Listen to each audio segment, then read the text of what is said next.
आप सभी का स्वागत है। विगत सप्ताह में संसद में लोकसभा और विधानसभा, राज्यसभा दोनों जगह संविधान को स्वीकार किए हुए 75 साल के मौके पर संविधान की रचना, संविधान निर्माताओं का योगदान और संविधान में प्रस्तावित किए गए आदर्शों पर एक गौरवमयी चर्चा का आयोजन संसद के द्वारा किया गया। वो चर्चा में 75 साल की देश की गौरव यात्रा, विकास यात्रा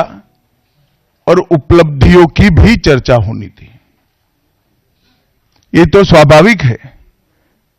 कि जब लोकसभा में, राज्यसभा में पक्ष और विपक्ष होते हैं तो हर मुद्दे पर लोगों का नजरिया अलग अलग होता है, दलों का नजरिया अलग अलग होता है, वक्ताओं का नजरिया अलग अलग होता है। मगर संसद जैसे देश के सर्वोच्च लोकतांत्रिक फोरम में जब चर्चा होती है तब इसमें एक बात कॉमन होती है कि बात तथ्य के आधार पर होनी चाहिए और बात सत्य के आधार पर होनी चाहिए। कल से कांग्रेस पार्टी ने जिस तरह से तथ्यों को तोड़ मरोड़ कर रखने का प्रयास किया है, ये अत्यंत निंदनीय है और मैं इसकी निंदा करना चाहता हूं। ये क्यों हुआ? क्योंकि भारतीय जनता पार्टी के वक्ताओं ने संविधान पर, संविधान की रचना के मूल्यों पर और जब जब कांग्रेस या भारतीय जनता पार्टी का शासन रहा तब शासन ने संविधान के मूल्यों का किस तरह से